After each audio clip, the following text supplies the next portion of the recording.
You know, there are a lot of rappers that come up in the conversation of greatest rapper of all time when that discussion comes on. You know, we got our Nas, Tupac, Biggie, Eminem, Jay-Z, but the one that nobody ever mentions that they need to start mentioning is French fucking Montana. Okay, this guy's had some number of albums over the years. He's obviously made many hits by himself that are known to the world by everybody. If we're being very honest, though, and all jokes aside, very few rappers I think are as uninteresting as French Montana. And it's not even like his music is just boring to me. His entire character is boring to me. It's not like Polo G, where his most recent music to me has just been kind of lame. It's like French Montana's entire personality as a rapper is nothing. It's literally nothing. It's like physically he's the lamest version of a rapper. It's crazy to me how boring this guy's music is. He's only slid into my mix ever because he's on a lot of songs I actually really like. And he's usually my least favorite part of those songs. He's on the Work remix by A$AP Berg. He's on all three versions of All the Way Up that I like. He's on Welcome to the Party. He features on so many great songs.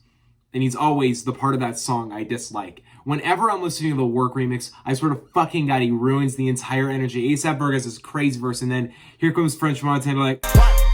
That ain't Kanye, no, that's Montana, a loose cannon. he's trash. It's a well-known fact in the hip-hop world. French Montana is trash.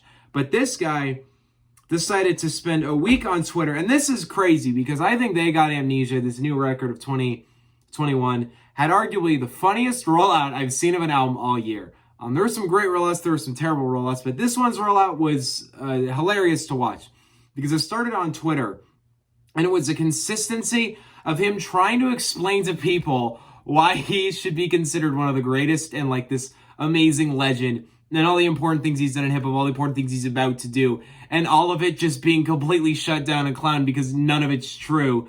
Tweets like the very famous when someone posted the Squid Game meme where they're like, for your next challenge, you'll name 5 French Montana songs without a feature. And physically, I can't do that. I mean, I can now because I've listened to this, but I couldn't do that before this album.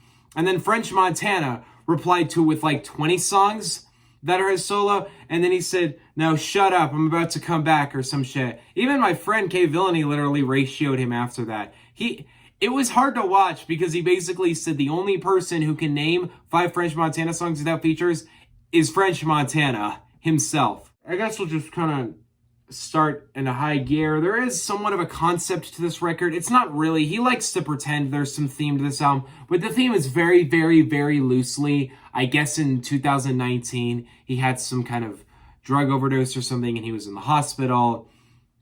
That's the loose theme that this record kind of wants to do. So I guess that incident is the reason the album is called They Got Amnesia, because it means two things here. Because it's like he had amnesia when he was in the hospital, but also like they got amnesia because they forgot how much of a legend he was or something. But it really only comes up in like the first 2 tracks. It's kind of forgotten for the rest of the album because French Montana can't make a concept album. And then at the end, it's like loosely brought back. It really doesn't make sense. It really shouldn't be the theme of this record because the focus of this album is majority just epic bangers, trying to be epic bangers. But for some reason, he tried to throw in this theme about they got amnesia too, which is about this, y'all forgot how great I was. When truly, no one forgot how great you was because it never fucking happened, and there was never a time where French Montana was one of the greatest. I think this album sold 15K in its first week, so probably shouldn't have dropped the same day as Adele and a week after Taylor Swift, but that's just my suggestion. We open things off with a terrible intro stick called ICU, which has the stupid fucking Previously I'm Ready to Die intro to it, which is so annoying to me now because not only did Drake sample this on Love All in a terrible way, now French Montana did. And it pisses me off so much more here because it feels like I'm like, hey, you know Biggie, you know that guy, right? Well, I'm going to start it with him because, you know, I'm more sophisticated for knowing who Biggie is. Diddy kind of explain like, yo, my boy French, you know, he just got in a coma, you know, it's real bad. And it doesn't feel like him actually understanding who Biggie Smalls is or any of this. It just feels like him sitting there like, hey, look, I know that guy because that guy's a legend and y'all like Biggie, right? Then we move into How You King, which is meant to be this really upbeat kind of, yeah, I'm back intro, and it's not. It's not. Just kind of sad. It's supposed to be like this cool jazz being him explaining like, yo, look, I'm one of the best out there. No, you're not. You prove it on this song that you're really not. Next we got FWM GAB, which he so proclaims was such a big hit. With 22 million plays on Spotify, yeah, huge summer banger you got right there. Nice work, Montana. You're definitely one of the greatest in the game with your fucking 22 million streams. Now, I will give it to him. He has a song that he owns with 1 billion streams.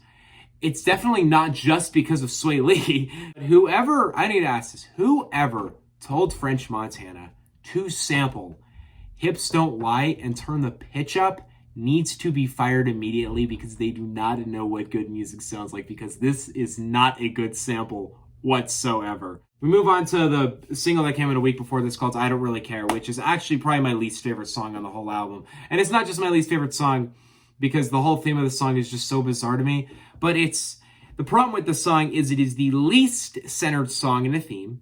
It is the least centered song beat-wise.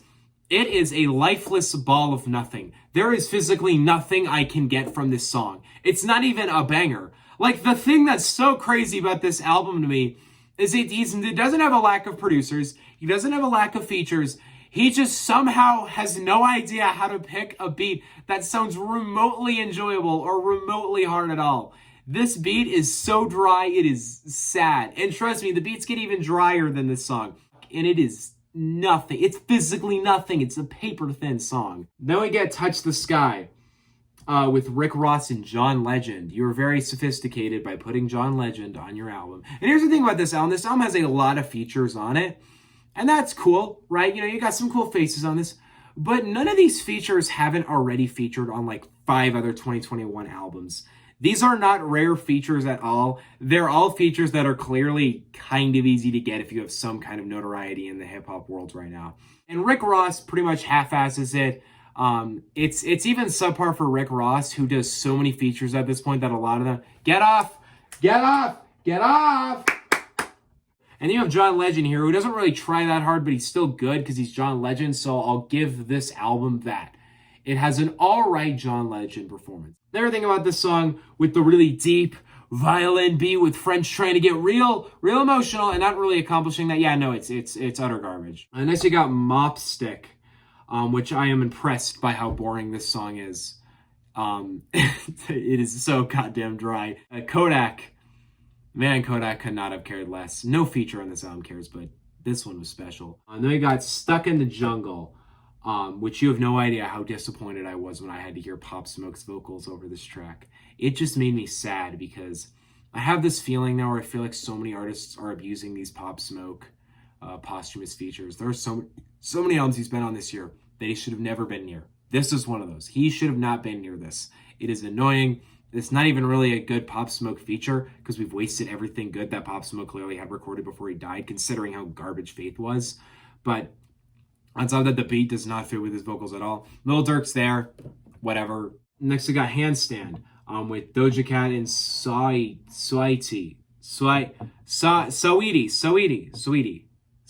Fuck. Doja Cat and Saweetie are in the song with French Montana, and it sucks.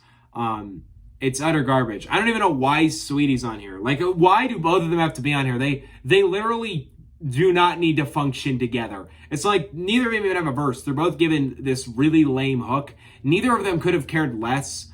French Montana, I don't even know if he cares at all. I don't know if he cares about anything he does, but if he does care, boy, he's really bad at just, when he cares, it still is awful.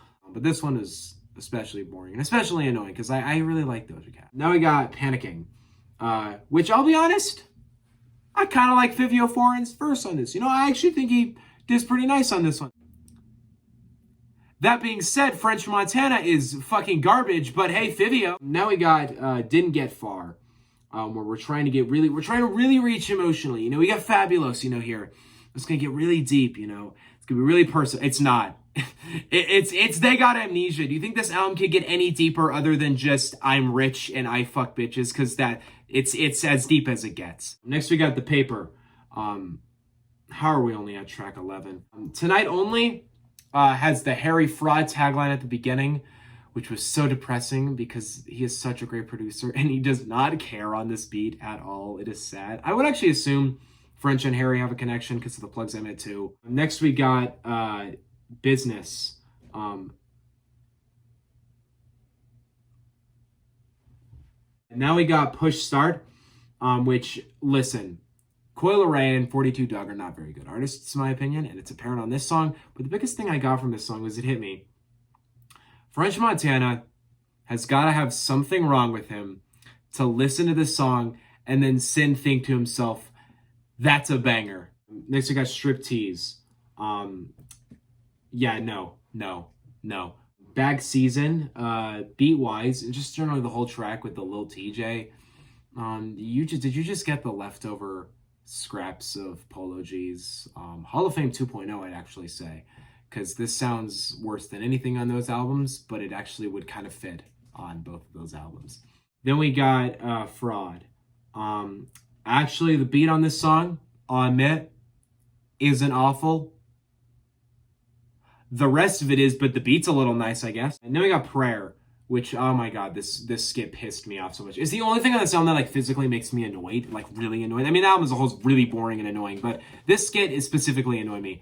Because not only do I just feel like it's a straight ripoff of the thing DMX would do, but on top of that, it's such a corny prayer to me. Like, when DMX would do his prayers on his albums, he would spend a long time with them. They'd be multiple minutes long, and he would, talk about these issues he's having and be like, Father, I don't know what to do. And they were really personal. They were really emotional. And here, French Montana's just like, yo, thank you for the food and the bitches and the cars. And over this, fucking choir in the background, this, stock sound choir. He even has the hilarious line, also, God bless the haters, for they know not what they want to do, or not know what they're doing or whatnot. It's so annoying to me because it's so obvious he's not, in this religious lane at all. And it so doesn't fit anywhere here. It just feels like he sat there and he's like, I'm going to make the really real person of and prove to them why I'm one of the greatest. We're going to remember God and who gave it to us. It straight up feels like you're just taking this from DMX. Without any of the originality, the passion, the heart, or anything DMX was good at. It's so annoying. God damn it. Next we got Appreciate Everything. Can someone tell French Montana he's not Jay-Z? Because I'm starting to think he genuinely believes he's Jay-Z. Last one, Losing Weight, thinks it's everything it's not. That's how I'd put it. It's not this cool emotional ending. It's not this nice kind of, poetic way to put the album out. It's just trash. It's just bad. They got Amnesia. I don't know if I've emphasized it enough, but it's not very good. It's a crazy album to me because when I left it, I was annoyed, right? Because it's so boring. But it hit me, wow. I don't know how this happened. You have generally solid features, not rare features, but they're solid. They can be good. You have solid producers. There's nothing holding him back from putting out an album that's at least okay. At least 5 out of 10. Because even if he himself is a really boring artist, at least someone in his corner could tell him how to write something catchy. Or at least one of the artists he's featuring could write something catchy too. Or at least one of his producers could give him a hard beat. But for some reason, none of that happens. It's like no one cared. And that's how I feel. No one cared making this album except possibly French. And if French Montana is the only person that cared, then that album is going to suck. Because he is not talented. And when he cares, it kind of doesn't matter. As much as I like the features and stuff like that, this album is complete trash and one of the worst albums of 2021. I will say, though, it's not an F. It's not an F because I liked Vivio Foreign and I liked John Legend. So there's enough good things for me to not put it at an F. Is it still a very, very low D minus? Yes. But it's not an F, so hey. What do you think? What did you expect?